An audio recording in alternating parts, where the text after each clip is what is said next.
I've been in enough bad relationships to know that when somebody goes way, way out of their way to tell you how much you can trust them, odds are that that's probably the person that you can't trust. What does it have to do with YouTube or home gyms? That's what we're going to talk about on today's podcast.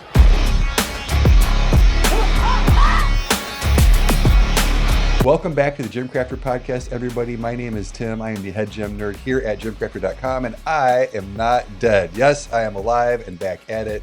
Hopefully back to producing regular content for you guys. I know I was out for a while, but I am back. So back with a podcast. Happy to be back in what's clearly a brand new setup. So hopefully you guys like this. Hopefully it sounds better. We'll talk a little bit more about the studio that I'm sitting in right now and how that came about. But today I've got a fun podcast that I have actually been thinking about for quite a long time. And before we do that, I want to give you a little bit of an update on what's going on here with GymCrafter. A lot of you have asked about the second channel. A lot of you have written in comments wondering where the heck I am. So I am going to put some timestamps down below. So if you don't want the update, you can skip right to today's topic. But for those of you that do want the update, here's the deal. So I decided for the first time in a very long time to actually take time off for the holidays. So I took 2 weeks off. I cannot tell you the last time I took 2 weeks off of work. I needed a couple weeks off. Unfortunately, my life had become all GymCrafter all the time. I would get up, take my dogs to the park in the morning, go to church, and then it was just the rest of the day was GymCrafter. So I really needed a break. And then I had a big project, one of which I'm sitting in, the studio that I just needed to get done in order to launch the second channel, in order to maintain consistency of content and the ability to put things out more readily and more frequently.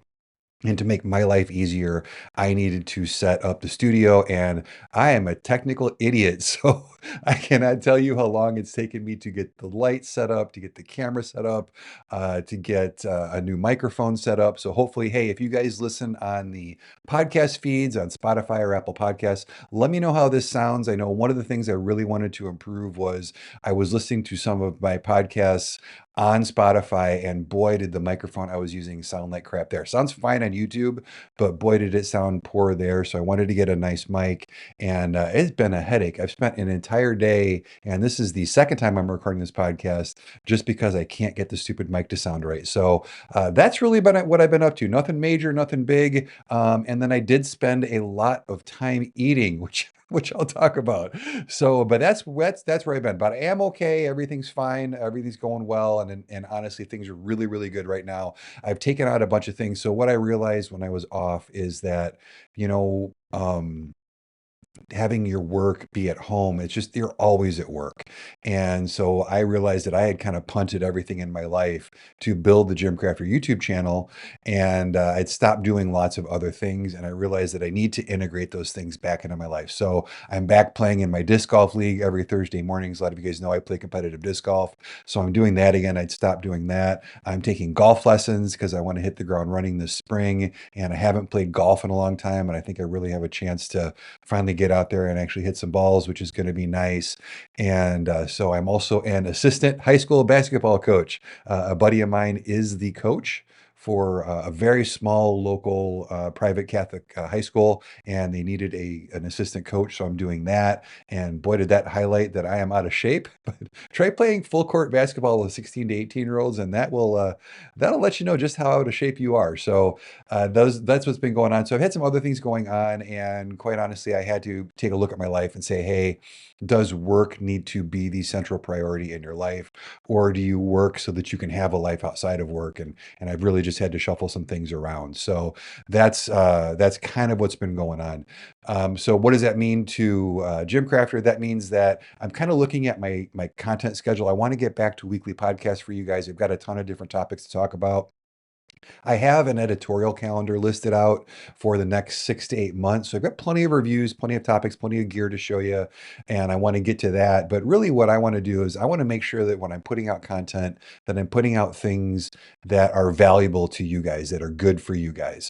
And I don't want to put things out just because I've got a podcast due on Monday. If I don't have anything to talk about, there isn't going to be a podcast on a Monday or Tuesday. I don't want to be, I've unfollowed a lot of my favorite podcasts because after their initial stint of what they had to talk about, when you have to talk about something once or twice a week, then what happens is you just start talking about nonsense. And I see that with reviewers as well. I don't want to be that channel that is reviewing everything under the sun because I'm just out of things to review and there's nothing of interest. I really want to stick to things that I think are helpful to you guys. I don't want to review stuff just because somebody sent me something for free, and that's going to be part of the topic today, actually. But so the schedule is going to be a little bit off for a little bit. Also, as I launch the new channel, which we'll talk about here in a second. I don't know how this is going to work with my schedule and what I'm going to be able to accomplish in what amount of time. So it is going to be a little wonky for a while. The good news is that the YouTube algorithm doesn't work like most people think it does. A lot of people think that if you don't feed the monster of an algorithm, every other day for, consistently, that all of a sudden YouTube deprioritizes you. And that's just not the case. The way that YouTube works is YouTube wants you guys to watch videos as long as possible. So the rule is if you make good videos and people watch them and you like and you subscribe and you comment and you watch more than the first 30 seconds of the video, that YouTube goes, hey, this is a video we should push out to more people. So the algorithm isn't as cruel and mean as a lot of people, and not myself. That's how I used to think it was, and that's why I was really doing so much. So that's kind of an update on that. Another update is I am super fat. So I mentioned finding out that I'm out of shape because of the basketball practice, but also I have just gained a lot of weight. I am the fattest I have ever been. I'm 243 pounds. I'm at like 27, 28% body fat right now. And I have an issue. I kind of have an addictive personality. And this time it was food and drive-throughs. So I ate an awful lot of McDonald's, an awful lot of Dunkin' Donuts over the last several months. And it has caught up with me really quickly. As you get older, one of the things that I've noticed is that weight comes on really quickly and it goes off a lot more slowly.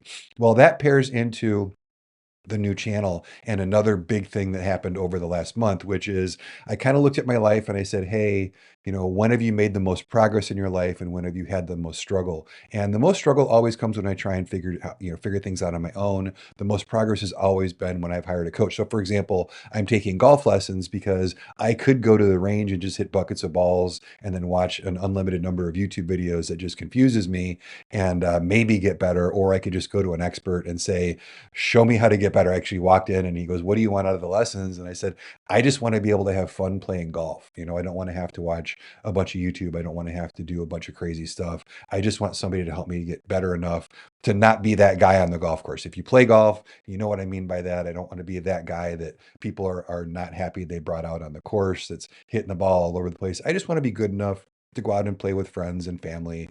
And I have a lot of people in my life that play golf and I want to get back out there. So I hired a coach.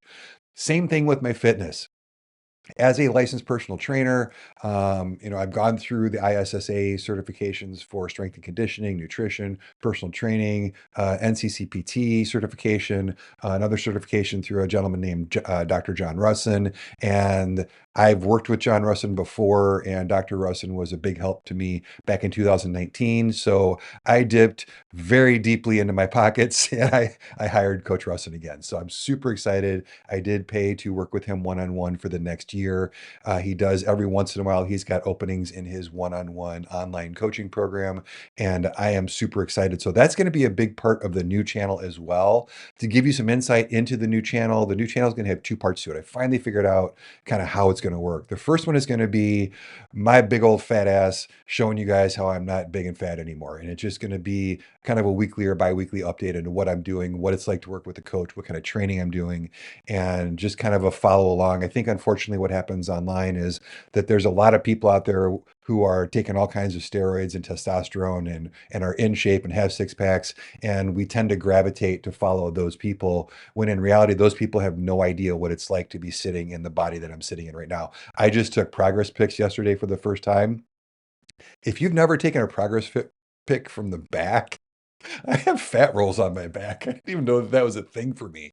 So not a good thing, but an eye opener. And so I'm going to be doing that on a weekly basis, or like I said, a bi-weekly basis to kind of help you guys follow along. So if you're in a similar situation as me, I'm going to be 55 next week. So, what is it like for somebody who's out of shape? My VO2 max is bad. My endurance is bad. My conditioning is bad. The only thing that's good is my strength because I spent a lot of time lifting, right? And that's kind of how I fooled myself into thinking that I was in shape is that I was in my gym 6 days a week. So if you're in the gym 6 days a week lifting, that means you're healthy, right? And that's not the case. So hopefully I'll be getting all that squared away. The other thing that I'm going to put up on that channel, and this is based on your feedback, I'm going to hopefully build it out as more of a resource. Now, I'm not going to monetize the channel. I'm not going to have affiliate links on the channel. I'm not going to sell anything on the channel. This is truly just to help you guys. I may at some point make it a subscription model so that some of the content is free and then more of the content is kind of on a subscription basis. I don't know what I'm going to do about that yet, but that's kind of where I'm thinking. But as far as the rest of the content goes,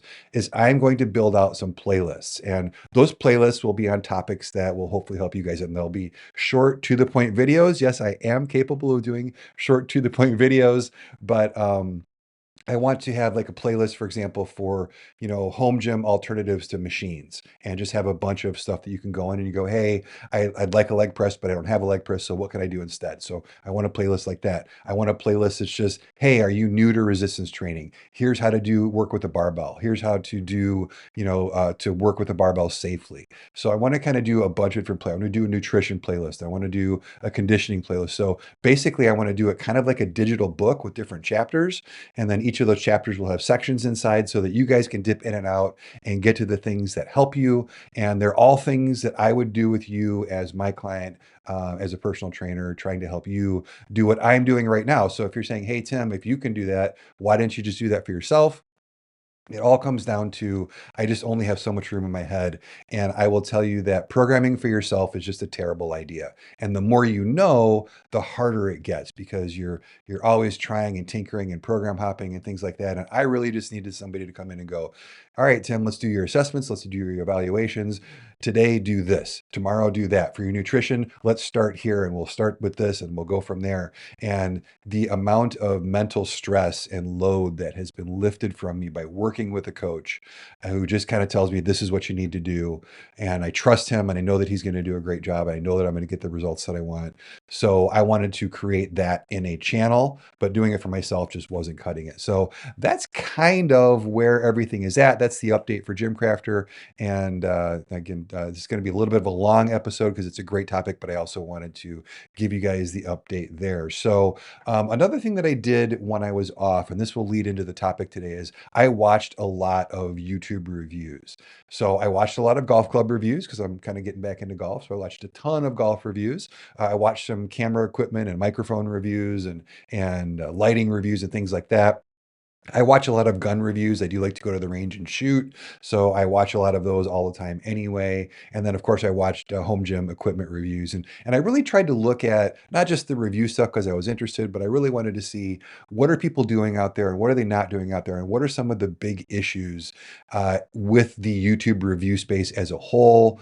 And in specific, what are some issues that we have here in the home gym space? So I made a list of 5 things that I really think that A, I'm going to try and do better at this year. B, I think that the YouTube reviewers on the whole really could get better at. There's some things that really get annoying if you watch enough reviews. And then the other thing is I wanted to ask you guys, in these 5 areas, what are the things that, you would like to see done differently? And the way that we're going to do this, we're going to talk about each topic. We're going to talk about why certain things are done the way that they are, because I think some things that bother some of you or some viewers are things that just can't be done a different way. But I think hopefully if you have a better understanding of why they're done the way that they're done, that might help you be more at ease with those. And then there's other things that truly could be done better. And either just we're lazy YouTubers, or sometimes there's greedy YouTubers and things like that. So I want to go over those things. So that's what we're going to be talking about today. We're going to be talking about kind of how to build more trust and how to make YouTube reviews better, especially when it comes to the home gym space, because you guys are all here watching this channel. And the first point that I want to make is that when I was watching all those reviews, one of the things that I noticed is it's very clear there are 2 general kinds of YouTube content creators. There are folks who start review channels specifically as a revenue stream, right? Like you can tell that that person is in it for money first. Now, they might also be helpful, but they're in it for money first. And I think when you're in it for money first, that causes you to make some decisions and make some videos and do some things that maybe aren't all that trustworthy. The other group of people are the guys who do things because they want to be helpful. Now, it's a business, guys. So let's just get this out of the way first. Nobody is getting up and spending the amount of time it takes to make these videos. I was talking to Gluck a while back, and he was telling me that for each of his weekly videos, he clocks in between 40 and 60 hours of work to make each video. So it takes a lot of work to do this. And look, if you want YouTube review channels that are good and review a good assortment of products and have people who know what they're doing and have time to make regular videos, then those videos have to generate revenue. So money's going to be a part of it either way. But there are a group of YouTube reviewers out there, it's quite a few of them, who do it first to be helpful. They love the topic that they're reviewing. I love garage gym stuff. I love this equipment. I love training people. I love helping people get better at life because of it.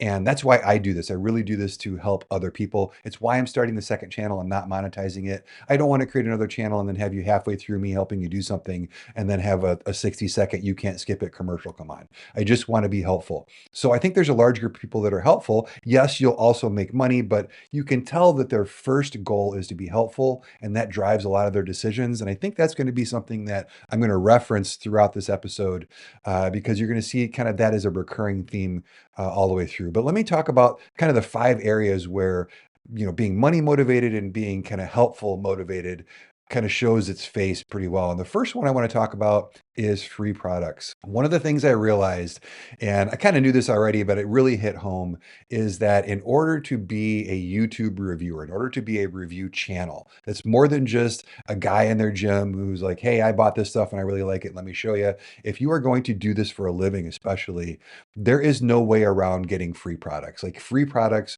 are something that enables you to do stuff. Review copies, samples that companies send out, pre-release products, pre-production products, there's just some things that just wouldn't get reviewed unless they got sent out for free. I'm gonna reference a couple of specific pieces, but for example, the Mikolo Anubis 2.0.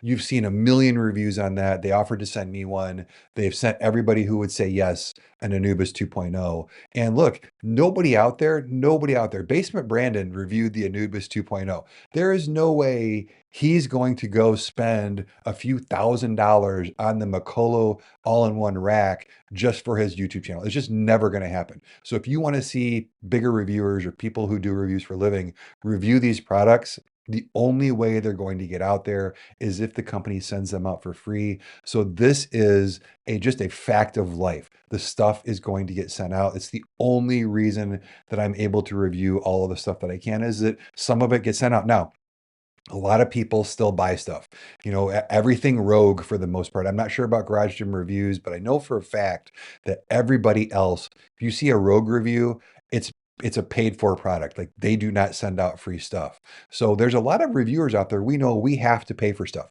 I've got an Aries 2.0 that I'm testing right now. While I got some of the accessories at no charge and I got the wall storage at no charge from Rep, I had to pay for the Aries itself. So, you know, that was a few $1,000s out of my pocket. So I'm not averse to paying for some things. And I think most channels are that way. But on the whole, you're going to have to integrate some products that are sent to you by manufacturers if you're going to survive as a channel, and if you're going to be able to present a variety of reviews that people like and want to see. Now, why do people think these are a problem? So I think, first of all, for your average Joe YouTuber out there, like when I'm watching the golf club reviews, I said to myself, I'm like, man, it must be nice to have all those golf clubs for free. One of the channels I've been watching, I think it's called Embers Golf, and these guys have each of the 2 hosts have 10 complete fitted golf club sets with its own bags all lined up along their bay.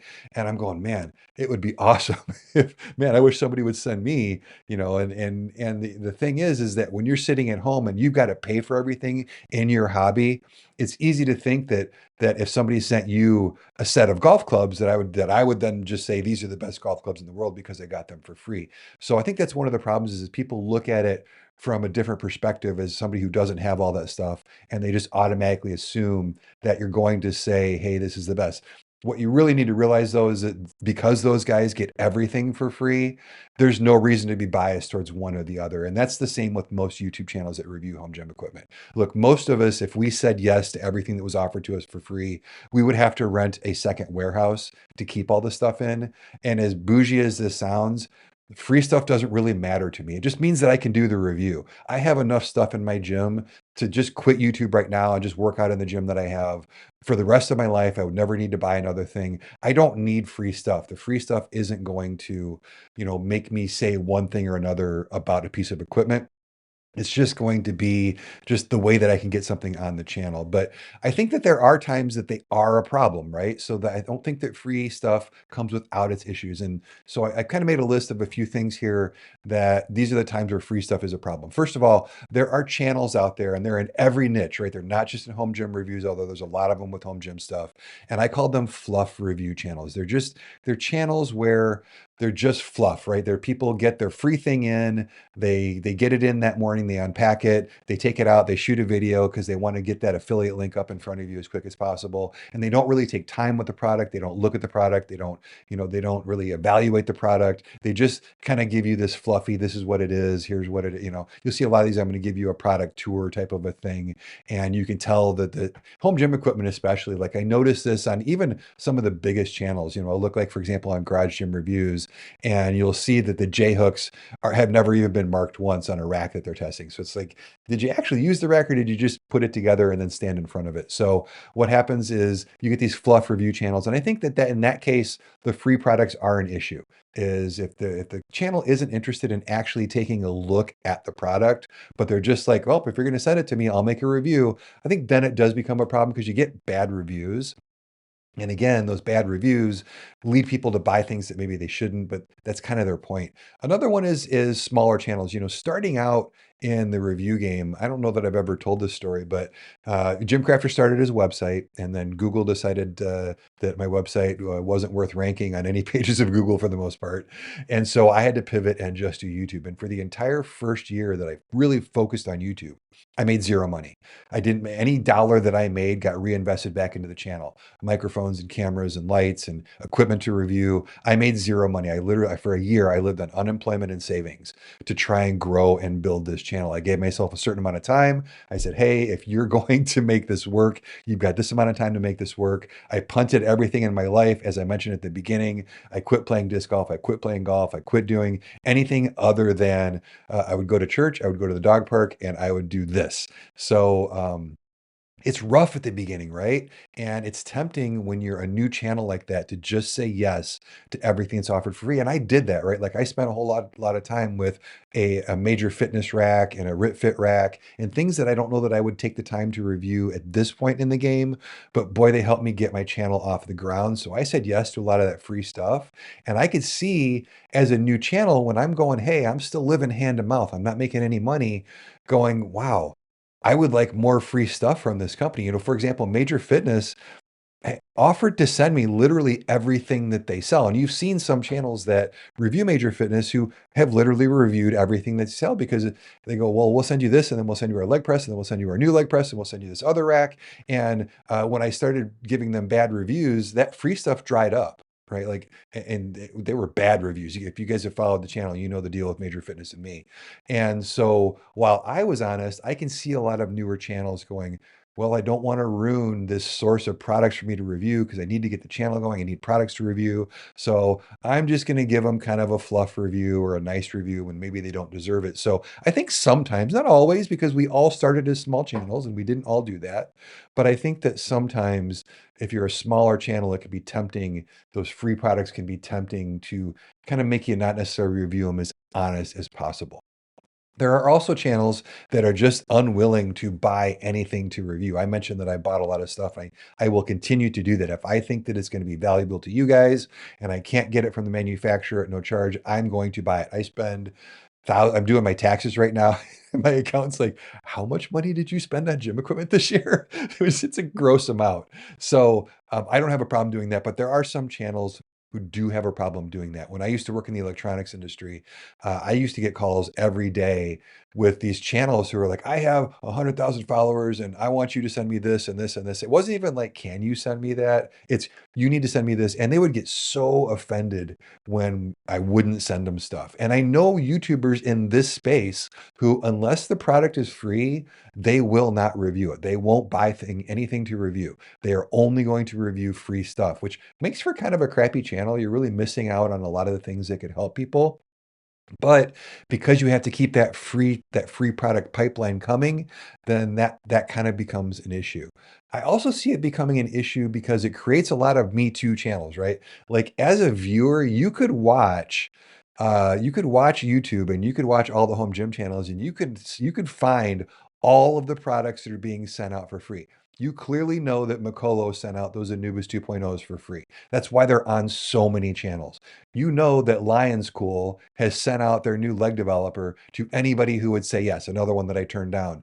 And you're seeing that reviewed on a ton of channels. And you start becoming what I call a Me Too channel. It's, oh, I've got that review too. I've got that review too. Now, there's some things that you're going to want to review because, like, I'm not going to be the first Aries 2.0 review, right? I don't really look at that as a Me Too. But if I was to have said yes to that Anubis, if I was to have said yes to that Lions Cool leg developer, then I would start becoming a Me Too YouTube channel and become less relevant and less helpful to you guys. So I think it becomes a problem there. And then obviously, if you are, we talked at the beginning about a money driven channel versus a being helpful driven channel. I think if you're a money driven channel, those free products can be a problem. So while they do present an opportunity to be a problem there, like I said, there's really no way around they're just part of the deal. So when are they not a problem? When can you as a YouTube viewer or a consumer know that, hey, these aren't really a problem? The first one is I would tell you kind of how I mentioned, medium and larger channels, we don't need more free stuff. We are not lured by free stuff. Okay. That's just not the case. And, Gluck gets a lot of stuff at no charge. He pays for a lot of stuff. Garage Gym reviews, we'll talk about them later. But look, once you're to a certain point, I don't need the free stuff. If I want to review it, I'll buy it, and I'm not going to be swayed by the free stuff. Also, when you're focused on consumer demand and not just what's going to come for free, again, I don't know that you guys need another review on the Lions Cool leg developer. It's a leg developer. I'm sure it's fine, but that's not going to be helpful. I think that when a channel is focused, and you can tell when that channel is focused on consumer demand and not just on what they can get for free, I think then the free products aren't a problem that they take. Another time that they're not an issue is when you're looking at any review by a major company. I can tell you with 100% certainty that your big, good companies, your Fringe Sports, your Bells of Steel, your Rep Fitness, your Rogue, those guys, well, Rogue doesn't send out free stuff, but those guys are not going to cut off your pipeline of review products because you posted a negative review. They actually want the negative reviews if they're accurate and if they deserve them. They want to know what they need to do to make their products better. This is why they're the lead companies, right? Like they want to know. So as a lot of you guys might know, I published a review on the Fringe Sport Silverback dumbbells. It was probably the most harsh review that I've ever done, and it was one of the worst products that I've ever received. The funny thing is that a couple weeks later, I'm on Fringe Sport's email list, and I get this email that says the title of it is "The Worst Product Review We've Ever Received," and then I scroll down, and there's my picture right in the email. So I don't know how I felt about that, but what was cool was that is how a good company handles a bad review. Fringe Sport does send me some stuff for free. I've got 3 or 4 other products downstairs that I need to get reviews to you on, and they sent them to me after I published that review. So they want that feedback. They want to know when there's stuff wrong with their products so that they can fix it and make them better. So I think that when you're watching reviews of larger companies, nobody is giving them a fluff review, unless maybe they're that smaller channel I was talking about. But most of us that have medium size and larger channels aren't giving, unnecessarily biased reviews because we got something for free. We know that it's not going to hurt our relationship with the company as long as we're being honest and forthright and show you, hey, this is the issue. I can show it to you right here on the video. So that's when another area where it's not really an issue. So with that in mind, how do we go about making this less of an issue for you guys and less of a trust issue for you guys? So first of all, I think one of the issues is that a lot of guys don't say that they got something for free, and I think that that's a big problem. I think that you need to say that Rep sent me this X for free. Like when I do my Aries review, I'm going to be very clear. I bought the Aries, Rep sent me the storage wings on the side at no charge. Thank you, Rep, for sending those out. So I think that it's an issue. People don't say anything at all. And there's a lot of people out there in every niche who just don't say that they were sent the product. I think that's a big miss. I think the other end of that spectrum, though, is also a big miss. What I really find just kind of annoying, and I won't watch these channels, is Every single stupid video on a product they got sent goes something like this. Now, so-and-so sent me this rack for free. Now, as you guys know, at this channel here, this is why you watch this channel, right? Because I'm super honest and I'm the most honest reviewer out there, and I'm not going to cut any corners, and I'm going to tell it to you how it is. And they just go on and on and on and on about how unbiased they are. And as I mentioned at the beginning of the video, when you have somebody who goes out of their way to tell you just how honest they are, the little red flags start to go up, right? So I don't think that that's the right way to do it. I think I see a lot of people doing that, but I think that that's not necessarily the right way to do it either. I think the right way to do it, and I see your top reviewers do this. Hey, so-and-so sent me this rack. Really appreciate it. Thanks for sending it out. Now let's get to the review. I think it's important to tell you guys, but I think it's also important that you have built enough of a reputation of honesty that your viewers know that you're being honest. And just by watching the review, you're going to point out things that could be better. You're going to point out some things that maybe, a dishonest reviewer wouldn't point out. There's no reason for us to give you a speech on how honest we are and how that even though we got something for free, it's not an issue. Now, I understand that a lot of, some of the reason why people do that is, they're not very trusting themselves, and they're like, I don't trust people who get stuff for free. So I'm going to make sure that people know that, so I get sometimes why people do it. I don't think it's necessary. So, that's one way that I think it could be better.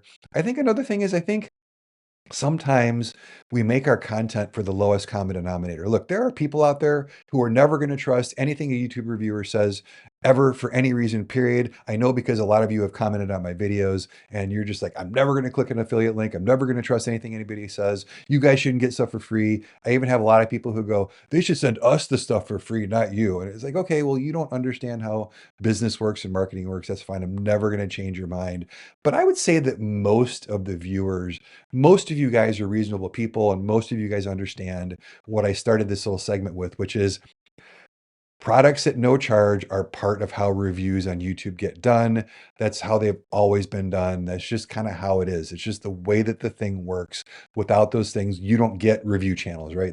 Nobody's going to start a Consumer Reports where they're buying every single thing, at least not at this point. No YouTube channel is big enough to do that except for maybe Marquise Brownlee. So outside of him, I don't know anybody else who could even afford to make that decision. And even he takes products at no charge. So I think it's just, you have to understand that your audience is reasonable and treat them like they're reasonable, and just kind of ignore the yahoos on the fringes.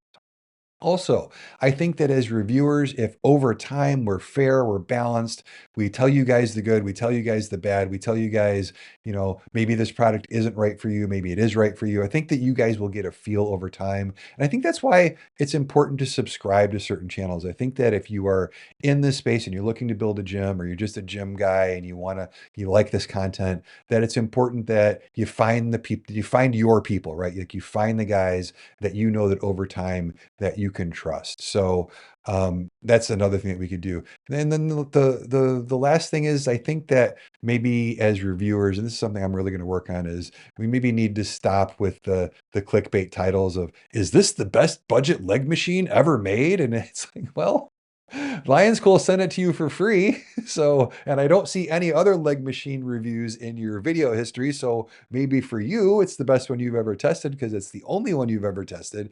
But I think maybe we can do a better job as YouTubers of not, saying this is the best, or this is the best budget one, or things like that. I think that those get clicks, but I think that when you make your channel to be helpful, you tend to do stuff maybe that isn't necessarily for clicks, and doing things for clicks kind of takes away from your credibility. So I think that's something that we could do. What do you guys think? What are some ways that channels can address this free product issue or the review sample issue that would help them be more trustworthy to you?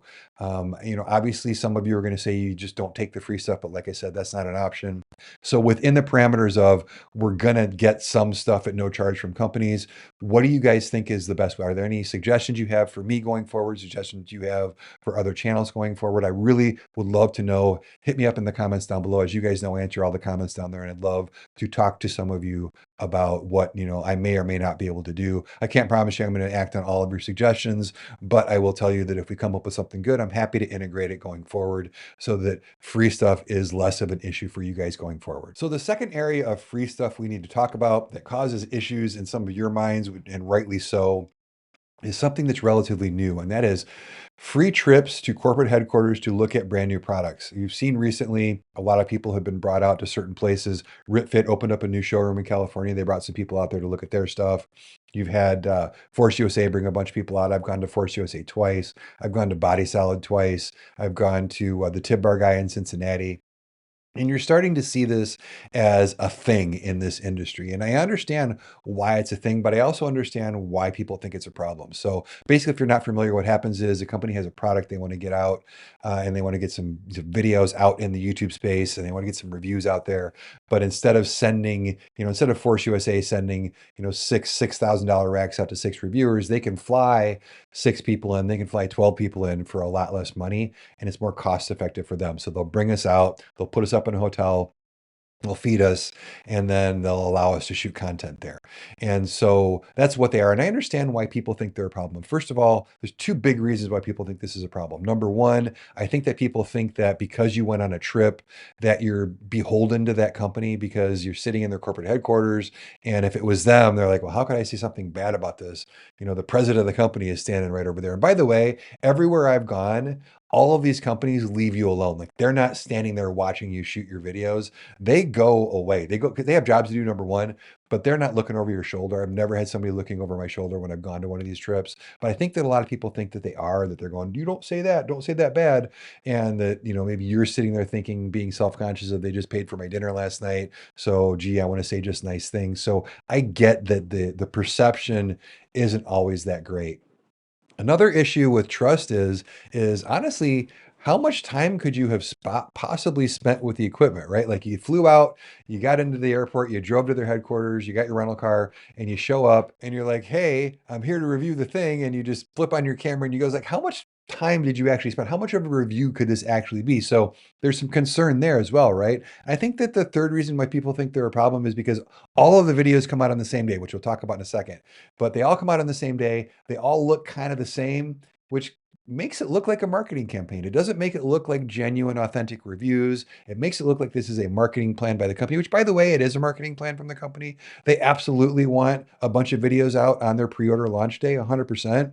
But when all the videos are kind of the same, they're all kind of just not a whole lot of in-depth, that yes, that it's a bad look, 100%. So I understand why people don't necessarily trust it. I get a lot of comments on those videos of course you said it's great. They flew you out there. So I think that there's times when they're a problem, and I think that there's times that there's not. So let's talk about when this is a problem. So first of all, we talked about fluff reviews already. When a channel makes fluff reviews, they're going to make fluff reviews at a corporate headquarters. They're going to make fluff reviews in their gym at home. I just don't think that these fluff reviews that aren't really in depth or real hard hitting or just at least a little bit critical are much help. And that's true of bringing you out. I think that that's a problem when the person clearly didn't take any time to look at that product and just gives you all good stuff. Then yeah, that's a problem. I think another time when it's a problem is that when it's a small channel. We talked about small channels or newer channels not wanting to cut off the supply of review samples to review. I think the same thing can be true if you're a small channel and you're standing there and somebody's flown you out someplace. You go, I don't want to say anything bad because I want to be able to do this again. And could see you guys thinking that we're thinking that, right? Another time is that when people don't know how to build relationships, right? Like the influencer is brought out there and they're just out there for themselves. I'm out here to get a video. I'm not out to help the company. What you have to understand is that these companies fly us out because they want feedback, right? They want to know what's wrong with their product. One of the coolest things about my trip to see the Tib Bar guy and to see their Apex bench system was, yes, those guys wanted me to shoot some videos to put on my channel so that you guys could see their product, right?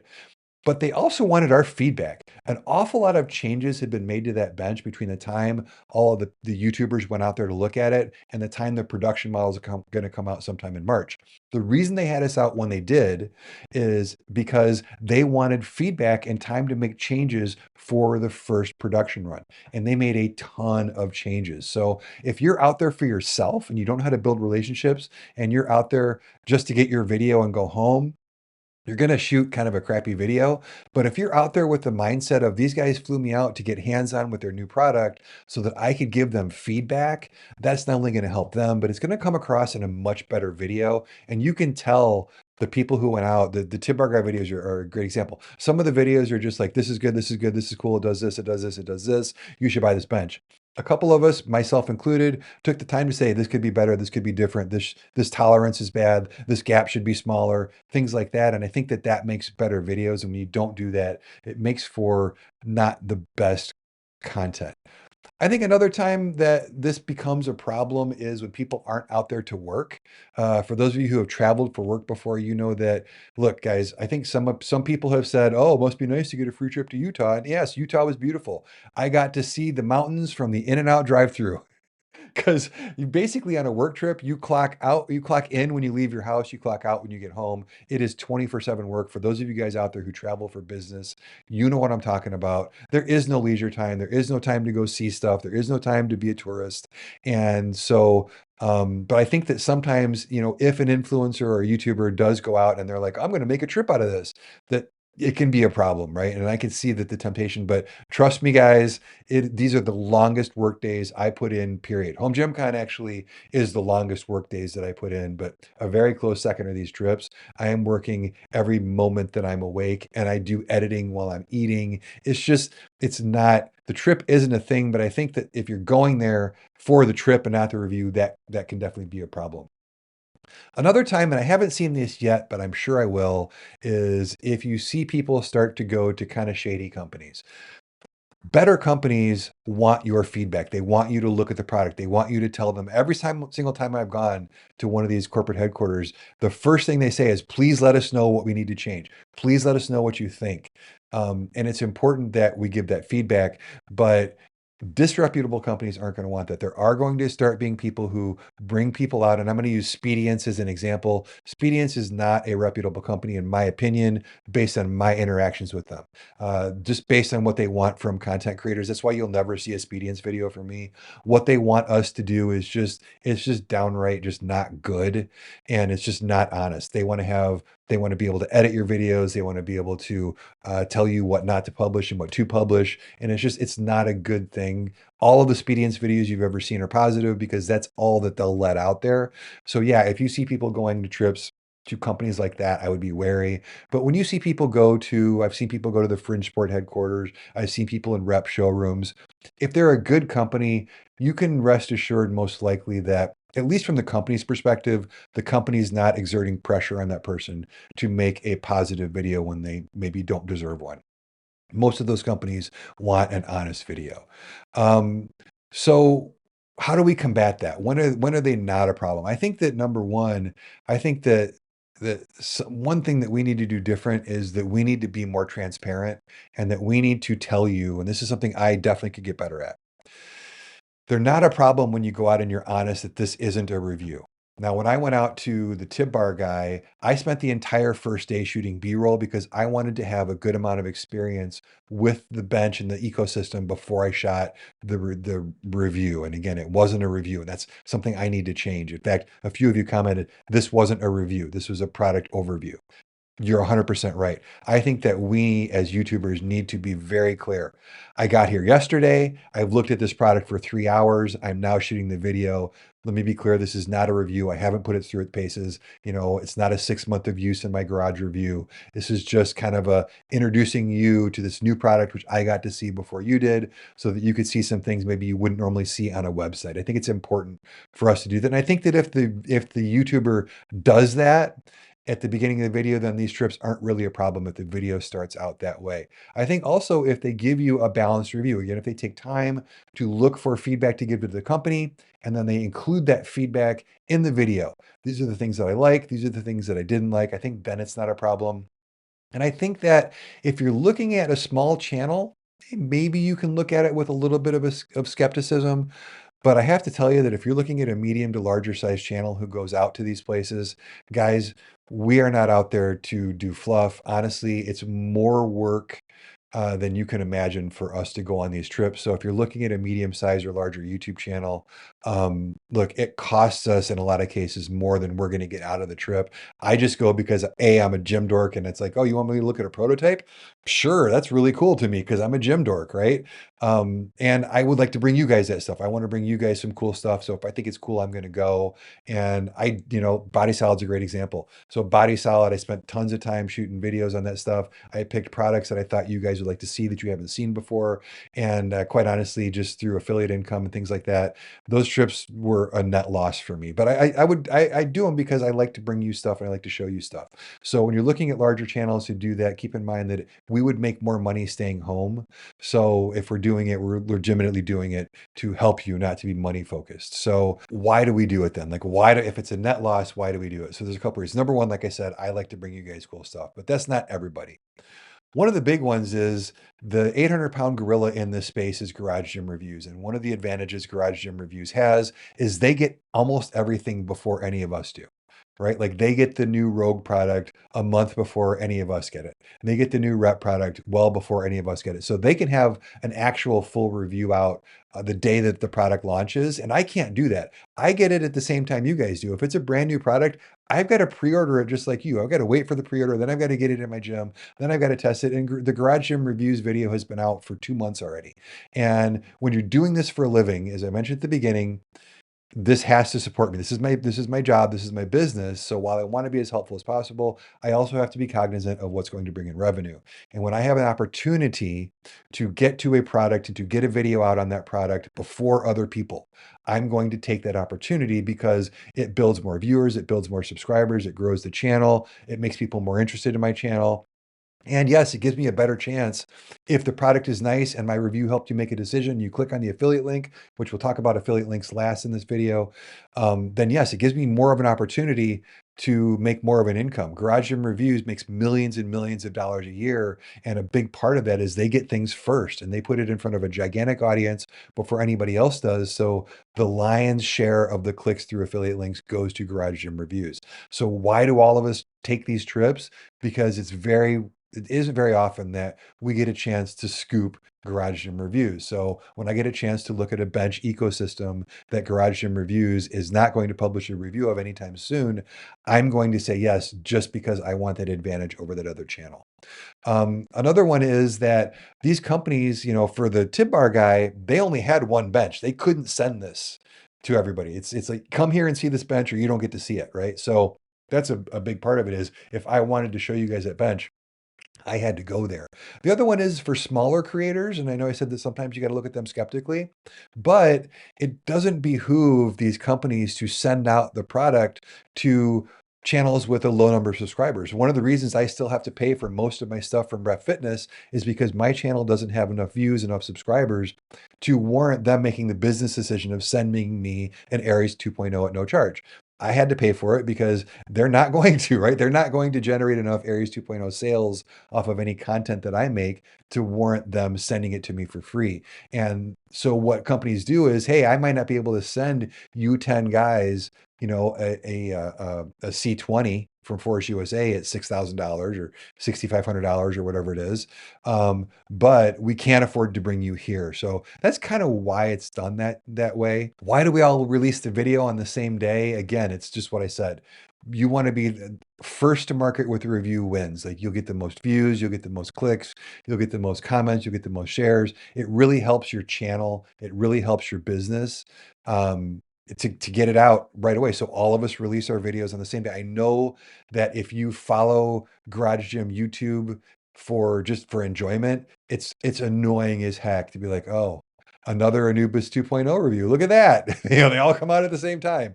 So I get that. I get the frustration with that. But keep in mind that when you're making when we have a YouTube channel and when our goal is value to a consumer, one of the things that I have to look at is that I make my videos for the people who are never going to subscribe to my channel. As weird as that sounds, I don't make my videos for subscribers. I make my videos for the people who are building a gym and are doing research because they don't know anything about home gym stuff. They're not a hobbyist, and I want them to come across my long, detailed video, and hopefully that will help them decide if that product is right for them or not. So when that video was released is meaningless to that particular viewer. So I don't necessarily have a problem releasing them all the same day because you have to understand that a lot of the people that are going to get assistance from these videos are people who aren't you and I. They're not watching this podcast. They're not watching Garage Gym content for fun. So that's why we do it that way. I don't know that there's a better way for us to do that, but I do know that there are some things that we could do better and that I'm going to try and do better. I have more trips scheduled this year. I'm just going to be real honest with you. And I think that this is a similar list of things that people could do better when they go to Home Gym Con as well. So number one, I mentioned already, we need to be more transparent. I've seen this product for 5 minutes. I just looked at it. I just turned on the camera and let's kind of look at it together for the first time. I think that that's important. Another thing I think is important that I think, I can only control me, but I'd love to see other people do. One of the reasons that onslaught of videos looks a little markety and a little bit untrustworthy is because when you go and you walk in and you turn on your camera, you end up making the same video that everybody else does. And a lot of those videos from Force USA, a lot of the videos from the Tip Bar guy ended up kind of being the same video over and over and over and over again. Nobody's telling you anything that the first video you watched didn't tell you. And I think that it's important for us if we as YouTubers are going to go out and we're going to go to a corporate headquarters to look at a product, that we take some time not only to look the product over and be more critical, which is kind of my next point, but also to be more creative in the video that we do and to show you things in a way. Again, that's why I do the videos that I do. That's why I go out and I make a 45 or 50-minute video on the bench and then another hour and 20-minute video on the bench accessories, because I want to that's kind of my way of separating my channel from others so that you guys still want to watch my videos because you get something you don't get someplace else.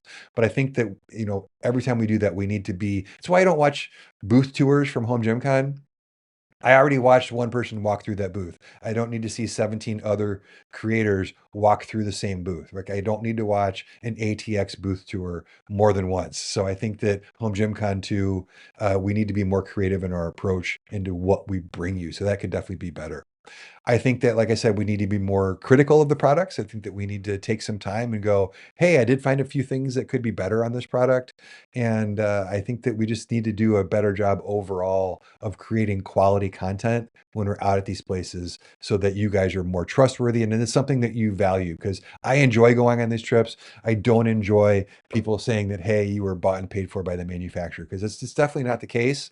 But I understand why people think that way. So what do you guys think? Do you guys think that we should just not go on these trips at all? Do you think that there's something that we should do or say, or a disclaimer we should make, or something different? Let me know what you guys think, because like I said, I've got more trips already scheduled this year. It's going to be part of my business model. I enjoy doing it. I think it's valuable to you guys to see the new stuff. I think it's entertaining and fun. So I'm going to keep doing it. But if there's stuff that you think I could do better, I would love to hear that from you guys. And that's enough of that topic. Let's move on to the next one, which is one of the most untrustworthy things that can happen in YouTube, and that is pay to play videos. Now, I need to start this section by explaining what pay to play is, and then I need to very quickly move into an apology to somebody out there that I owe them. First of all, what's a pay to play video? So there's several ways you can make money from YouTube. You can do affiliate links, which you guys know about, and which we'll talk about at the end of the video. But there's a few other ways that you can do it. You can do what are called integrations. What integrations are is if you just I get offers from apparel companies all the time, like, hey, we don't even need you to call out our brand. Would you just wear our apparel in your videos, and then maybe put something in the description that you were wearing a hoodie from this person? I don't typically do those. Another one is like this wearable. This is a company called Amazfit. Cost me 99 bucks. I use it to track my steps and my sleep and things like that. I very easily could reach out to them and go, hey, when I make my new channel, hey, I'm going to track my steps and I'm going to use my Amazfit. And that's an integration, right? And they would pay you to do that. You're not necessarily saying that this is the best or doing a review. That's not what I'm talking about when I'm talking about pay to play. I'm also not talking about sponsored videos where somebody comes on and goes, this video was sponsored by so-and-so. That's very clear. That's very upfront and honest. You're telling people you're sponsored. What I'm talking about, and I've done this before, is when companies pay you money up front before you even get the product. And there's lots of reasons they do that, but in my opinion, the reason I did it at first is because they were paying for my time, because it takes a lot of time to set up the products and things like that. But either way, this happens a lot. Most of the videos on Garage Gym Reviews are pay to play. When I talk to small manufacturers at Home Gym Con and I make the comment, why aren't you on Garage Gym Reviews? Or man, it would be cool if you get on Garage Gym Reviews. The universal response is, I can't afford to get my product in Garage Gym Reviews. Now, they don't charge everybody, because I know that if Coop likes something and he wants you to see it, he definitely puts it on the channel and doesn't charge them. Like, he definitely does a good job of sharing that stuff on his socials or on the channel. But on the whole, if there's a product on that channel, there's a good chance that it's paid to be there. Now, the larger companies probably don't do that, because in order to run a successful channel, you have to show Rogue, you have to show Rep, you have to show some of these companies. So it wouldn't surprise me if all of it wasn't paid. Some of it definitely is. So that's pay to play. Let me get to the apology. I owe Gluck an apology from Gluck's Gym. So I made a video about the lawsuit between him. He made a bad review on a company sued him. That video's got 45, 50,000 views at this point. And in that video, I talked about how the review space works. And I mentioned pay to play videos. And I made the offhanded comment that Gluck sometimes takes money up front to do pay to play videos, because in my mind, it's not an issue. It's, it pays for your time. It's why I did it initially. And so I didn't think it was a big deal, but it is a big deal because I was wrong.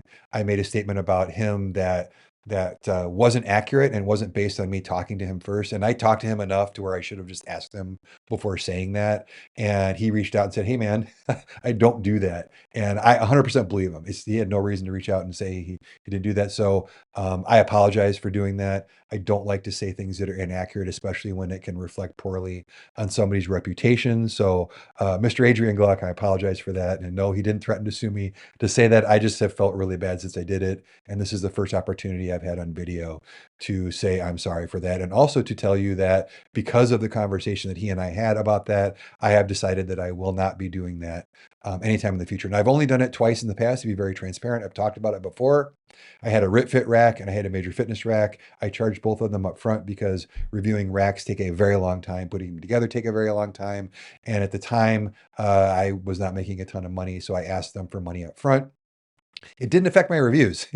If you've watched anything I've ever said about Major Fitness, you know that money they paid me had nothing to do with my opinion on them, but it could. It's just, as Gluck has said, it's just a bad look. It muddies the waters in ways that it really shouldn't be muddied, and you just never want that question.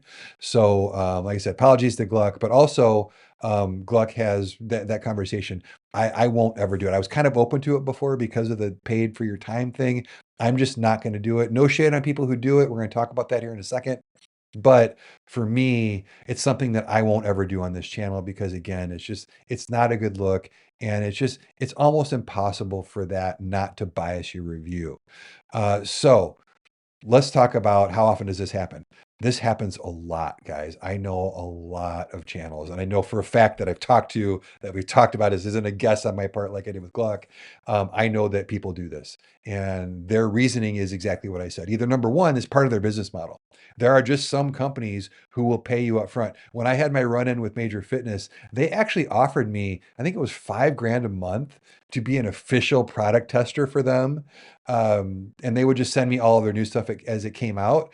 To $5,000 a month, right? I turned it down, but the money is out there, right? The money is out there, and some guys are just going to take it. It's their business model. Like I said, some people start review channels specifically to make money. This is a revenue stream that, especially once you get past a certain number of subscribers, that is available to anybody with a certain number of subscribers or more.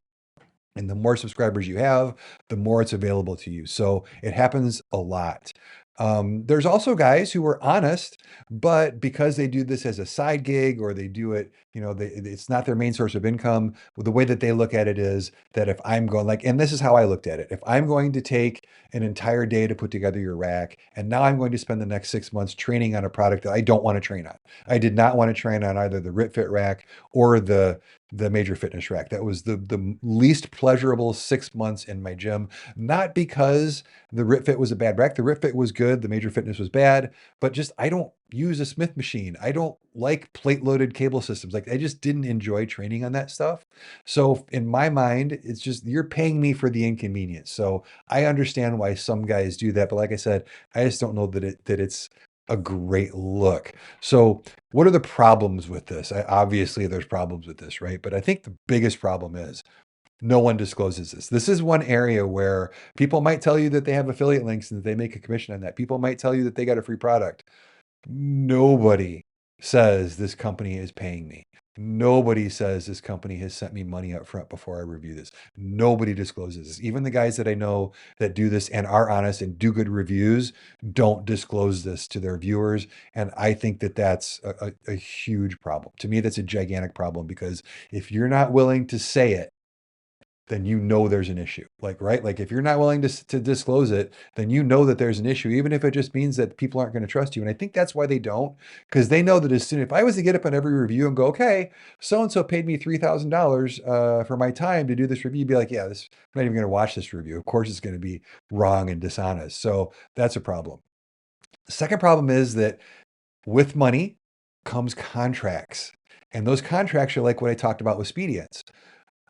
One of the reasons why you haven't seen and I've got them shot, edited, and ready to post. The reason you haven't seen the Major Fitness review on their B52 all-in-one rack is because the contract that I signed with them, and I will never sign a contract with another company again because of this. My bad, I'm an idiot. But I could get sued big time because in the contract, it says we can tell you not to post a piece of content. We have right of refusal. We have the right to edit your content. We own your content. So that's a problem, is that upfront money comes with that contract, and that contract is never in your favor as the viewer. It's never in the consumer's favor. It is only in the company's favor, and that's it. So that's another problem. Another one is, it's, even though, like I said, I know guys who are good reviewers, who are unbiased, who do things the right way. It is almost impossible to not have bias in your reviews when you've received a large amount of money up front. It's darn near impossible. And then lastly, it makes for crap content. When you're out there and you're only reviewing products from companies who are willing to pay you up front, then you end up reviewing a ton of bad products. I'm gonna give you some specific examples. Raycon headphones. If you've ever noticed, there's a ton of YouTube channels that are sponsored by Raycon headphones. That's because Raycon pays you up front to use those headphones in the reviews.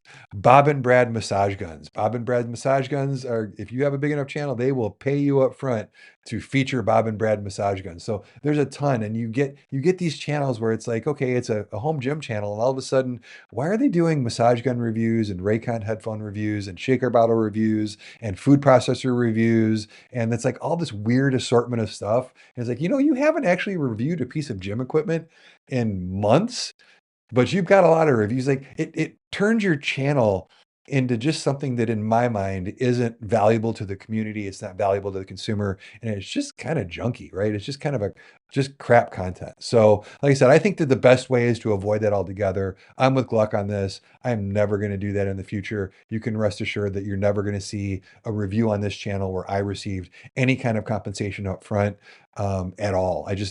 I'm not going to do that. So hopefully that covers that. I don't think that, if you guys think there's a better way, let me know. I think the better way is to just not do it at all. If you guys disagree, let me know. If you think people should take money up front, let me know why. But I don't think you should. So I think that's enough of that. Let's go on to the next thing that I think causes distrust, and I've talked about it a bunch already, so I'm just going to touch on it, and that's fluff reviews.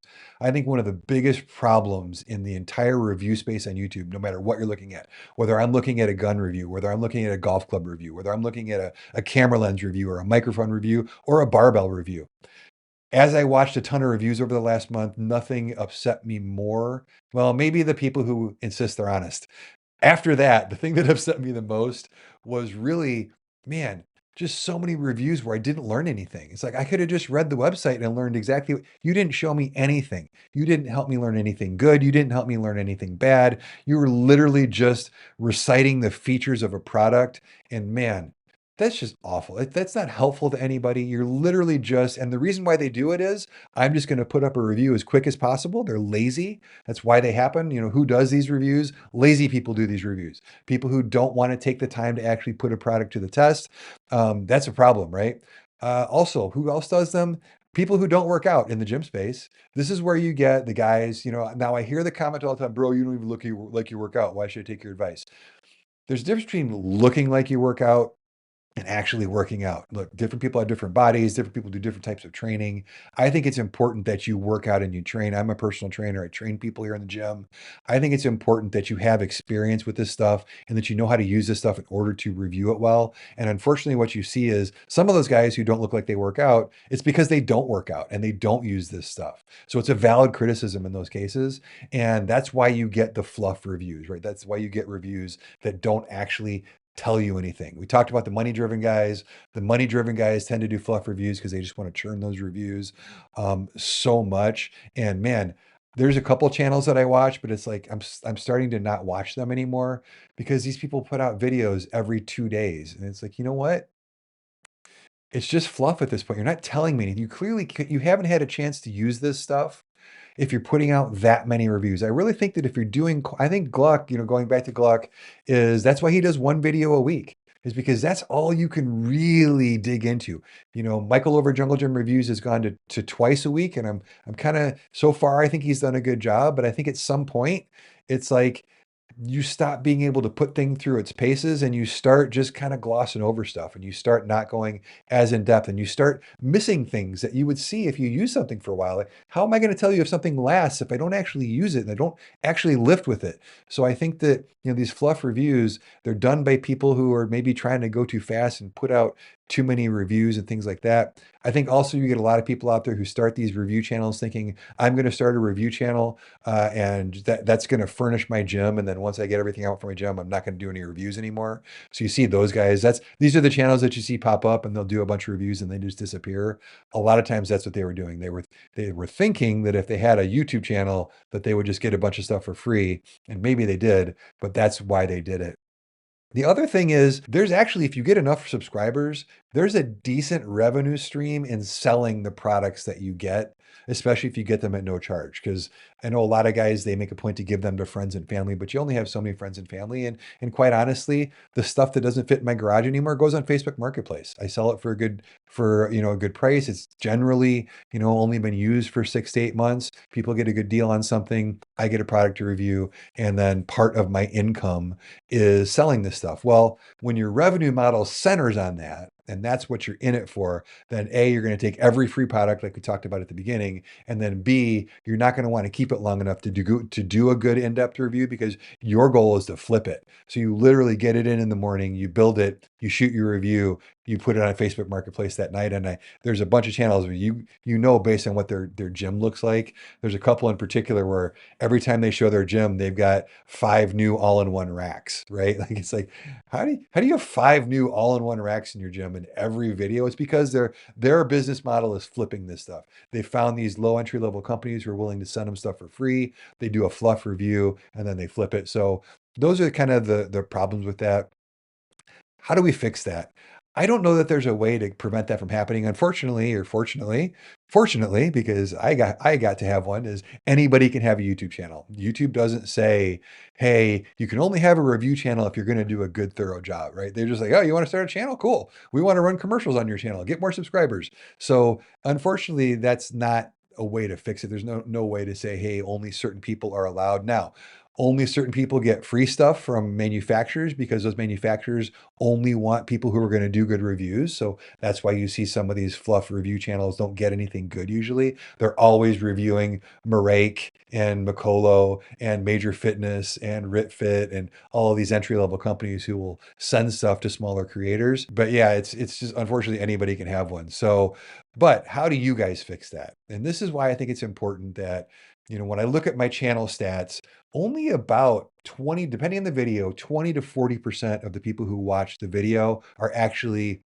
subscribe to the channel. And a lot of times that's because a lot of you are watching and you don't have an account. Now, I'm the first person to say, I don't want to start like checkout as a guest is my favorite button when I'm buying stuff online because dang it, no, I don't want to give you my information. I don't want to set up an account. I don't want your freaking newsletter. I don't want any of that stuff, right? I don't want to do an account. So I get not wanting to have an account on YouTube, which is what you need to have to subscribe and things like that. But what I would tell you is that if you have an account and you take the time to either do what YouTube channels ask you, which is subscribe, like, comment, share, all that stuff tells YouTube what the good content is. Good meaning stuff that people like watching. And then that thumbs down button, even though they don't show dislikes anymore, use the thumb down button when you see a video that is a fluff review. And what will happen is, while you might not be able to prevent people from making those reviews, what you will start to do is you will start to curate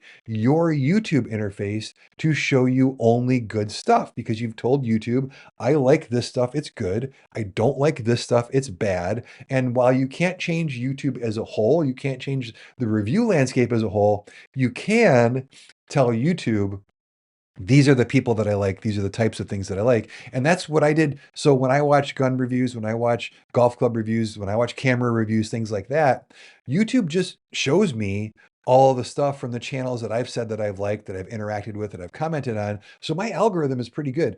It's not very often that I'll see something pop up that is a fluff reviewer or is a bad reviewer because I've taken the time to curate my own algorithm to be able to show me just stuff that I like. There's a lot of misunderstandings about what an algorithm is, especially on YouTube.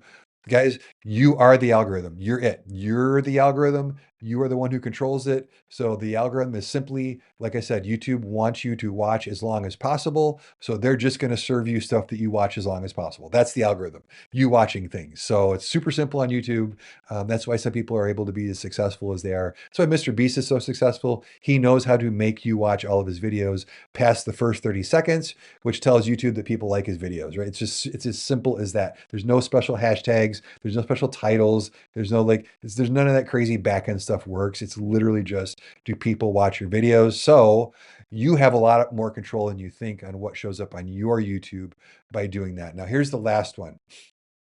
I would tell you, buyer beware. I would say that if unless you're a hobbyist and you just like watching this stuff, and let's be honest, if you're watching this podcast at this point, which man, I am recording a long one today, then you're probably just a hobbyist and you watch this stuff anyway. But if you're not, stop watching bad videos when they come on and don't take their advice. So I've seen some videos recently on some YouTube channels in the home gym space where they're starting to highlight owners who bought something that everybody else likes, but they didn't like, right? It's great clickbait, right? It's great for, if you're the guy who didn't like Rogue, boy, everybody's going to watch it. Really? Somebody didn't like their Rogue rack? I'm going to watch that, right? So it's kind of a cheap way to get views. I get why people are doing it, but I'm not a huge fan. But when I watch those, what I'll see sometimes is I'm thinking of one channel in particular that I actually really like the channel. I'm just not a big fan of these videos. Is he'll ask them, do you think that any reviewers really led you the wrong way or led you astray or weren't as detailed? And it's like, it's not the reviewer's fault. I know we live in an age where everything's somebody else's fault. It's never your fault. Never, ever your fault. Let's blame somebody else. But in the end, if you bought something that didn't meet a particular need that you knew you had going in, it's your fault. It's not the reviewer's fault. Let me give you a specific example of the guy who didn't like his Rogue rack. When the person asked him, hey, do you feel like you were led astray by given bad information by any of the reviewers that you watch? He's like, oh yeah. And he's go, give me an example. And one of the examples that he gave was that on this Rogue rack, none of the reviewers took the time to show how low the flip down safeties went because he likes to do a particular type of row and the safeties don't go low enough to do this particular type of row. And I really think they should have shown that. Look, my videos are long. I don't have time to show that kind of stuff unless I do that type of row. I'm never even going to think to show you how low those safeties can attach. That is a movement specific thing that's specific to your training. And you as a consumer need to look at that before you buy something and not rely on, well, no reviewer told me they didn't go low enough. And I just assumed it would. Like it's a dumb reason to say I'm not happy with the reviewers. Look, there's plenty of reasons. I've talked about a lot of them in this podcast not to like certain reviews and certain reviewers. Plenty of reasons. to me, they didn't show some small thing that I like to do in my training. So because I like to do it, I assume everybody likes to do it. Like to me, that's a dumb reason. So I think that yes, there's a lot of fluff reviews out there, but if you buy stuff based on fluff reviews, golf clubs are a great example. You think there's shady reviews in home gym equipment, man, you're selling $1,100 sets of irons, $1,500 sets of irons. You're selling drivers that are $800 a piece. Man, talk about a lot of fluff reviews. I am not buying golf clubs unless I go to a store and hit those golf clubs, unless I talk to people who are golfers about what they think. I'm going to do other research before I spend that amount of money on something. And I'm definitely not going to make a buying decision based on a video that's a fluff review. So I just kind of had to get that out there because I do see some people blame reviewers for not covering certain things that they think should be covered. And it's just like at some point, the reviewer can only cover so many things. And if you know the product needs to do something, it's kind of on you to decide if that thing needs to do it. So with that, let's get on to the last thing that causes distrust. And I think even more so than free products, this probably causes more distrust in YouTube reviewers than anything else, and that is affiliate links. And let's start off with a couple things about affiliate links right off the top. Affiliate links aren't going anywhere. They're part of the revenue model. If there was no such thing as affiliate marketing and affiliate links, there would be no YouTube review channels. Period. End of story. They're even more important than free products. They're just, if we didn't have an opportunity to make revenue from the videos we make, and by the way, guys, for everybody out there who thinks that, YouTube ad revenue and clicks and views pays, not even close, right? It's not even, unless your channel is getting millions and millions of views, YouTube ad revenue is negligible. It might buy a lunch every once in a while. It is not paying the bills. So what pays the bills for most YouTube review channels are affiliate links. And so they're not going away. What are affiliate links? Basically, it's this. If I make a video on a product and you make a buying decision based on my video and you think that I helped you, you think that I helped you answer questions on that product, whatever it happens to be, and you use the link in my description and you click on that link to buy it, what happens is you don't pay any more, you don't pay any extra, but I get a percentage of that. It's kind of like dealing with a commission salesperson. In fact, when people ask me what I do for a living, I'm a YouTube reviewer. That's pretty understandable. When they ask me, how do you make money doing that? Trying to explain affiliate marketing to people is darn near impossible. My mom still asks me to this day, I still don't understand how you make money. I don't understand how you pay your mortgage doing that. Like that's she's just, and I've tried to explain it. The best way that I can explain it to somebody like that is basically we are commissioned salespeople that don't work for just one company, right? Like we are salespeople. We're here to say, hey, this is the right product for you. This isn't the right product for you. And we're going to talk a lot about salespeople here in a minute because I think sometimes people hear the word salesperson and it's automatically shady, snake oil car salesperson. That, boy, have salespeople deserve that reputation in a lot of cases. But keep in mind, a lot of you guys, and most of you have dealt with good salespeople. There's a lot of good people out there in sales for a living, and it doesn't make you a bad person right off the top. But that's kind of how affiliate links work and why people are sketchy with them. That's why I have people comment, I will never click an affiliate link. Now, my first response is then you should never watch a review video. Like you're not allowed to take somebody's help. You're not allowed to take Coop's help and then make a decision to buy something because Coop showed you something you needed to see and then go, screw you, buddy, you're not going to make any money for me. Like that, to me, that's just selfish. Like you shouldn't watch the reviews if you're not then going to use the links. But that said, I get it. There are some people out there who are just never going to do that. I also get people who go, no, that money should go to me. It shouldn't go to you. Same thing with free products, right? They should send us the free products. Well, you're not doing anything for the company. So no, they shouldn't send you the free product, and it's the same thing. They're not going to give you money off the product because you didn't click an affiliate link. That's just never going to be a thing. So take that for what it's worth. But in the end, I think that most reasonable people understand that this is how YouTube works. This is how YouTube reviews work. And people who are appreciative of the work that goes into these videos do click affiliate links. And like I said, there just isn't a YouTube review space without affiliate links. It just doesn't exist. There might be a few hobbyists who like making videos for funsies and they'll put out stuff on their hobbies, but there's just not going to be a review space without them. So a little bit of background on me, and I said I want to talk about sales salespeople. So I spent 30 years in corporate retail. I did a lot of things in that time. I was a buyer, I was an operations manager, store manager. But what I spent most of my time doing is I spent most of that career training salespeople. Even when I managed our internet sales department or web sales department, what my job was is to help train the salespeople to be good salespeople. So I've trained thousands and literally thousands and thousands and thousands of salespeople. And there are good salespeople and there are bad salespeople. And just like I started this video, there are people who are money motivated. And you all have dealt with salespeople who money is their first and only concern. And there are salespeople who are there because they like helping people. And they know that if they help enough people, they will also make money, right? Those are the two general types of YouTube channels. Those are the two general types of salespeople. Now, some customers will always hate salespeople, period. And I'm not here to try and talk you out of that.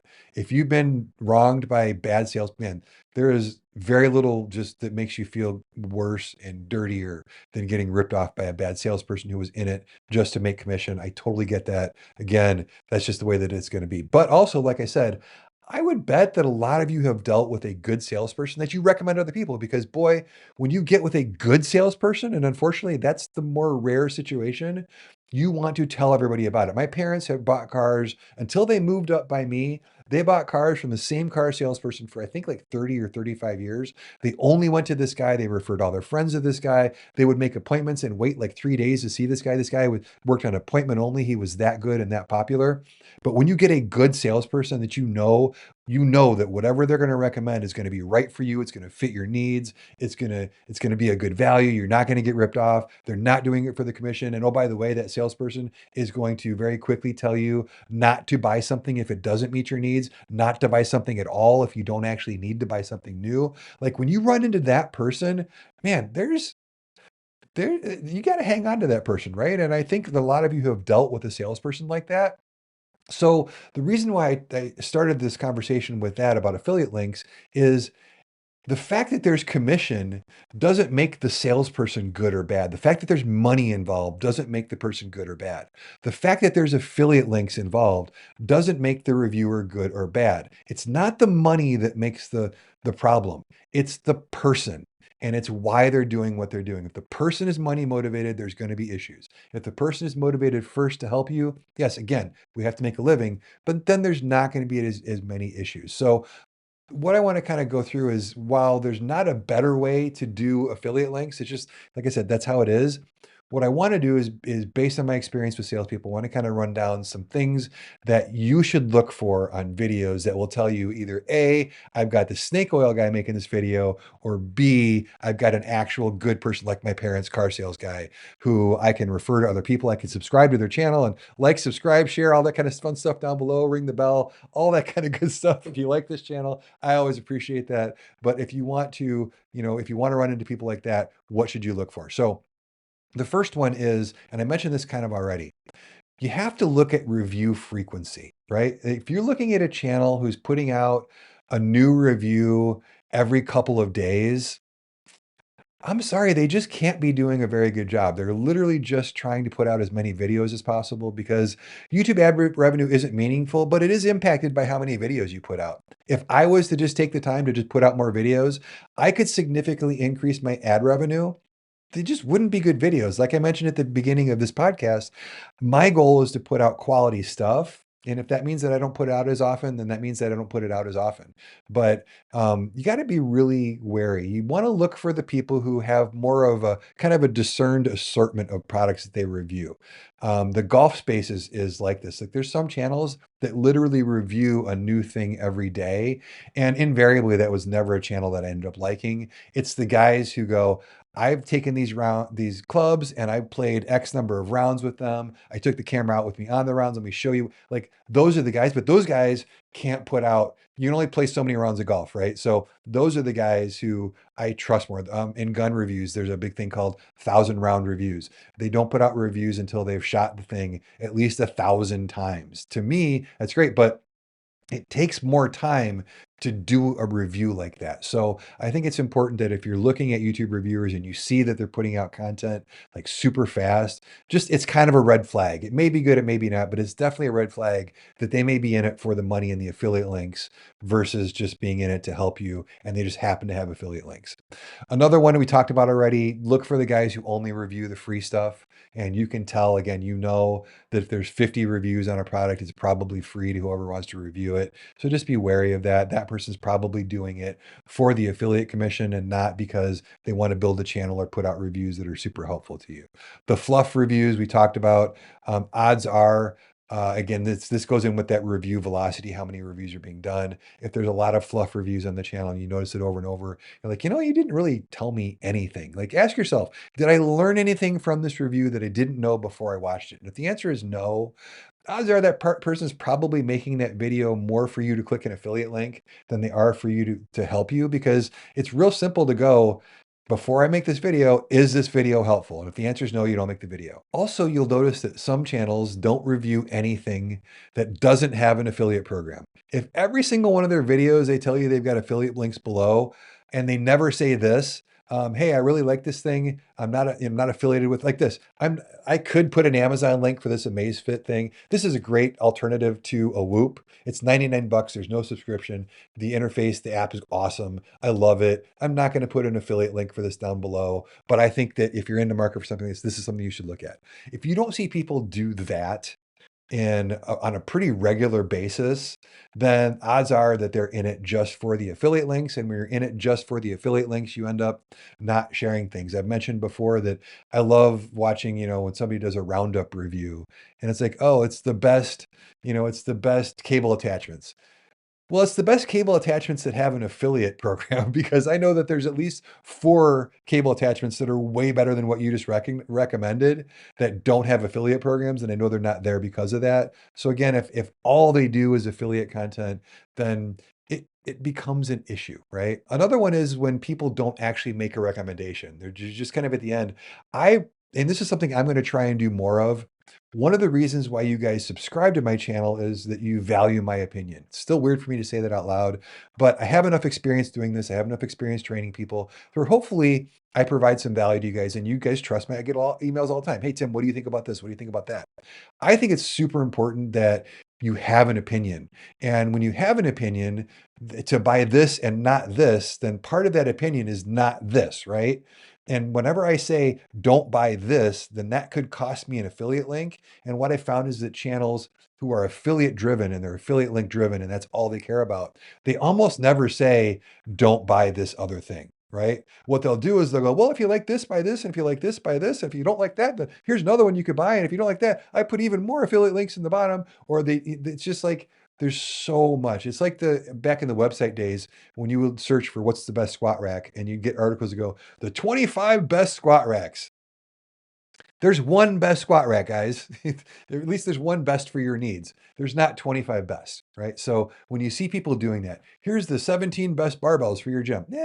You're just trying to throw up 17 affiliate links and get me to click on them so that you can make money. So watch for that. Watch for people who have an opinion. We talked about this already, but I'm going to say it again because it's my biggest pet peeve, is watch for the guys who are they're overly kind of emotive about how honest they are. Anytime they bring up affiliate links, they're like, and there's affiliate links in the bottom, but keep in mind, it doesn't cost you anything and it hasn't influenced my opinion at all. And everything I do here is honest and I'm making sure to give you the straight scoop every time. And I really mean that. And it's just, you guys know the channels I'm talking about. And if you don't, you'll start, after hearing this, you'll start recognizing them. It's just like, you got it.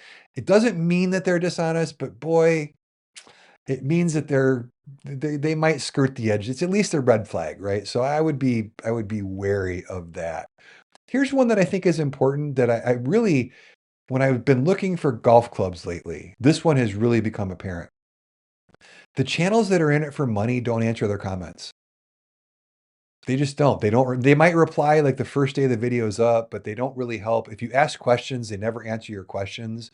When you look at channels, one of the things that shocks me, and I brought Gluck up as a good example on a few things here this video, because I think he is a good example for a bunch of things. And one of those things is, I don't know that he still answers every single comment, because I think he's over 100,000 subscribers. If not, he's close. At some point you can't answer every comment, but boy, for the longest time, every single comment He answered. Now, I learned a lot about business and social media marketing, things like that, from a guy named Gary Vaynerchuk. And one of the things Gary Vaynerchuk is famous for is in his early days, he answered every comment. He talked a lot about, he goes, I would sit up for 8 hours every night answering every Facebook comment on my dad's wine business. He's like, and people would look at me like I'm crazy, but that's how I built the business. So I always took that to heart. If you look here on the channel, I respond to every comment, I answer every question. I call manufacturers for you if you need me to. Sometimes I tell you to call the manufacturer because the number's right on the website, but I at least answer every single question because I genuinely want you guys to build a great gym. And part of that is I can't make a video that tells you how low the flip down safeties go all the time. So if you have that question, post that comment and see if they answer. If they don't answer, odds are they're not necessarily in it to help you. They're just in it for those affiliate links. So that's another really good clue of another really good person for that is Jonathan over at No Fate 24/7. He responds to all of the comments, and in fact, he likes to have conversations about a lot of the comments too. So that's a great sign that he's out there trying to help you guys and not just out there to get you to click an affiliate link. Another red flag to look for is people who just talk all in generalities. One of the big things about all the stuff I like, but golf clubs I'm going to use as an example again, is one of the things I really appreciate is some channels will talk about what are the best irons of 2025? What are the best drivers of 2025? The really good, valuable channels will say, what are the best irons for low handicappers? What are the best putters for high handicappers? They're making their recommendations specific to a specific person. And I think that that's really true in this space as well, is that you need to take time to say that this might be the best squat rack for this customer. But if you're not that customer, this is not the best squat rack for you. People who are in it for affiliate links almost never do that. They almost never help you discern who this particular product is for. They're just like, yeah, everybody should buy this particular barbell because it's the best barbell. Well, it might be the best barbell for you, but it might not be the best barbell for 80% of the people watching this video. And it's on us to tell you who that barbell is good for and who that barbell isn't good for. And barbells are a great example because I've really, as much as I like barbells and as much as I like collecting barbells and buying expensive barbells, what I've realized is that most people building a home gym just need a barbell. And there's like two features that they need to look at: what type of a knurl it has, whether or not it has a center knurl, and is it from a reputable company, right? Like after that, just that might be right for you. But for me to say that this higher end barbell is great for everybody isn't necessarily anything other than trying to get you to click an affiliate link that pays me a lot because it's a high priced product. And then the last thing to look for is look for the person who never makes a bad review. Like, again, going back to feel like a broken record, but I'm going to use Gluck as another example. I'll use myself as an example for this one. If you never see a review that says, don't buy this, you got to question that channel and how much they're actually out there trying to make good reviews versus trying to just get you to click an affiliate link. If you go back and watch Gluck's early reviews, a lot of us in the early days, we started with Titan products because Titan was one of the few companies who had an affiliate program that you could actually make any income on. The problem is that if you were an honest reviewer, your review went something like this: man, is this bad? You shouldn't buy it. So you didn't make any affiliate revenue anyway. And I can't tell you how many Titan reviews, Bells of Steel reviews that Gluck and I have done that have said, hey, you probably do better than this product, right? Like, yeah, I bought this thing, I tested it, I've made the video, and you shouldn't buy it. If you never see those videos, then odds are that that channel, their first priority is probably to get you to click an affiliate link and not, and not necessarily help you. So where does all of this, where do all five of those things leave you as a consumer and a viewer and a consumer of YouTube content? And how do you deal with it? So I'm going to use, so I mentioned I set up this new studio. One of the things that took me forever to try and even to start learning was the software. I'm using some streaming software. So let me see if I can do this cool new thing that I haven't been able to do before. One of my goals, guys, is to, there we go. I don't know if that worked or not, but let's see, that didn't work. All right, there we go. Okay, perfect. There we go. So as you can see, I'm not good at this yet. Part of my goal is to not have to edit as much. So I got this software that's going to allow me to pop things up on the screen as I'm doing the podcast, so I don't have to edit. I didn't do a great job of that this time, but it worked. Look at that. So one thing I want to kind of point out. So this is Joe Gray's The Gray Matter Lifting newsletter. I hate newsletters. So I'm just gonna be real honest with you. I think that newsletters are just basically, hey, here's everything that's on sale because we want you to click our affiliate links. Like, I'm not interested in that newsletter. And that's what most home gym newsletters are, is it's just a slew of links that are all affiliate links. And it's just, hey, here's something new, you should buy it. And they're just hoping that you buy one after clicking their link. I'm not personally interested in those newsletters. But Joe is one of the few people out there who actually puts a lot of effort into writing his newsletters. And so I actually read his newsletter. I think it's good.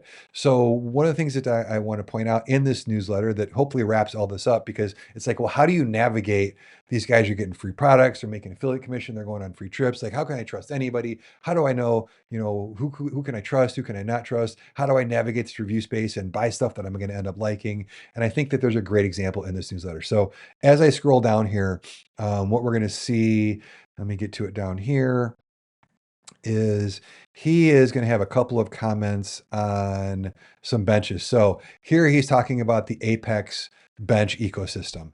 And so Joe, if you didn't know, has helped Freak Athlete build this bench. Now doesn't work for them or anything like that, but he is one of their primary product testers. He's had a chance to give them a ton of feedback, a ton of, though this is the Apex, but he helped them with the ABX. I think it's called the ABX from Freak Athlete. I'm not sure if it's further down on here. I thought I was in this newsletter. Maybe it's not. But anyway, so Joe has helped Freak Athlete do that. And so it's really cool, right? So he's had a lot of impact on that particular bench. Well, further down, we've got the ABX, and this is what I kind of want to highlight here, is he has a section that says, I didn't go to Cincinnati, right? And so let me make this bigger so you can see it. And I didn't go to Cincinnati. You probably saw a number of YouTubers and such showing up to their facility doing videos. I was offered but declined for a couple of reasons. One, my personal stance has always been that you need time in your own environment with something to truly understand what is going on with it. You need steps, reps, the ability to use it, store it, pull it back out to get a true idea of how this is going to work in a typical garage gym. It's why my videos and reviews take months, not days. Flying out and handling products into studio is far from that. And we talked about that, right? Like, that's one of the drawbacks of these is it's not a review. It's a product overview. It's a first look. It's not a review. So he chose not to go to Cincinnati for that reason. Second, when companies bring half a dozen or more people at one time to do the same video on the same product, I get that icky feeling on my skin, which I get that.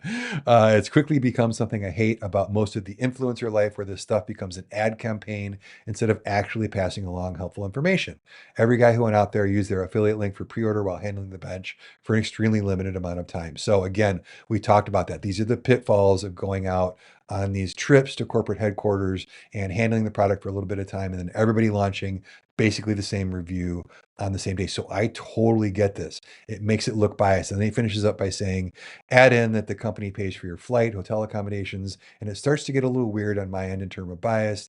I don't hate on anyone that takes those offers, but you aren't going to find me at one anytime soon. And this is, guys, this is one of the reasons why I think, if you aren't subscribed to Joe's channel over at Gray Matter Lifting, some of the best reviews out there, if you lift heavy, you got to watch his reviews. He is one of the only reviewers out there putting up the lifting numbers that he puts up. He's lifting huge amounts of weight on this equipment. He is putting it through his paces with far heavier weights than I could ever do, and what a lot of other reviewers could do. So he's a great channel to do. Plus, as you can tell here, he's got a lot of integrity with his reviews.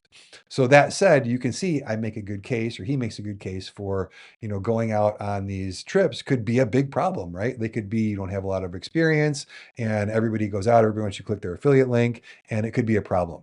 So he doesn't do that. On the flip side, he helped Freak Athlete develop their ABX. So I could just as easily turn around and go, well, if you help develop the product, you help give feedback, it's kind of, a lot of it's due to you. Once you get that product in your hands, aren't you going to be biased because you were one of only a handful of, he's one of only a handful of people to even have that bench up until now. Their production units just came in. I've got one on the way here, but he had the privilege of having it well before anybody else. Like, couldn't you also say, hey, Joe, doesn't that give you the opportunity for bias too? Doesn't that kind of give you an icky feeling on your skin that here's the guy who helped create the product or helped develop the product, even though he might have played a small part? I'm not saying he was the developer, but he did play a small part. Like, doesn't that make you kind of feel weird that that's the guy doing the review? And for me, the answer is no, because Joe's a good guy. Joe wouldn't do that. Trust me. If he helped develop a product and that product showed up and it sucked, he would be like, I just helped develop a crappy product. He would definitely tell you that. And that, I think, is the moral of this extraordinarily long podcast episode, which is I think that it's important that, like I said, when we talked about affiliate links and things like that, it's not the commission that's the issue. That is not the issue, right? The issue is the person who has the potential to make the commission. The issue is the reviewer. I think that in the end, it's important for people in this space for you to look at who is trustworthy, and you need to watch that person over a long period of time. You need to subscribe to our channels, hit the subscribe button. But anyway, it's important to develop that relationship and to learn that this person is honest and this person isn't. And if this person you know is honest and they go on a trip to a corporate headquarters, you know you're still going to get an honest review. And this person is not an honest reviewer. So if they go to a trip to a corporate headquarters, it's not going to be an honest review. I guarantee you, Joe, if you decide to take a trip to a headquarters, I know you're going to do a good job. I know you're going to give an honest review. I know it's not going to be biased. I know you're not going to have any problem standing in the middle of a warehouse of a company who brought you out there going, your product isn't all that good. Like, I know that that's what you would do because I followed you for a long time and I trust you and I know you from talking to you back channel. So I think that the moral of this story in the end is that we need to, as consumers, like I said, it's buyer beware, but it's also, YouTube watcher beware. Just be aware of who's valuable. And then when you find the people doing a good job, please reward them. Please use their links. Please hit the thumbs up button. Please subscribe to their channel because this is what keeps those guys going. If you want to kind of keep the good people in the review space, it's important as a YouTube viewer for you to use the tools that YouTube gives you to tell them that this is a good person and that their videos should be pushed to more people. If you don't want people building a home gym for the first time to get bad advice, you need to have liked the videos that will help that person. If you don't take the time to hit the thumbs up and like the video and subscribe to that channel, then you're doing nothing to help YouTube know what to serve up, Joe Dadbod, who wants to build a garage in his gym because it's January and it's a new year and he's going to try and get in shape. If you want that guy to get something good and to get good resources on YouTube, it's up to us as YouTube viewers to tell YouTube when a video is good and when a video is bad. So that's kind of the much shorter way I could have said this whole, I don't know how long I've been making this episode for. Oh my goodness. All right. So that's ridiculous. An hour and a half, hour and 40 minutes. All right. Sorry about that, guys. I've been off for a month though. So I owed you something long. That's my story and I'm sticking to it. But what do you guys think? Let's end this up. What do you guys think about building trust in the YouTube review space? What do you think about everything that I said? Do you think that it's something that could be changed? Are there things that you'd like to see me do differently in 2026 here on this channel besides make shorter podcasts, which I promise the next one's coming up will be shorter.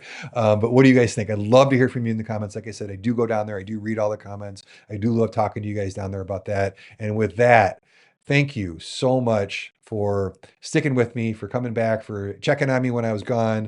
It always makes me feel good about myself when people check on me and wonder if I'm dead or not. So clearly I'm not dead.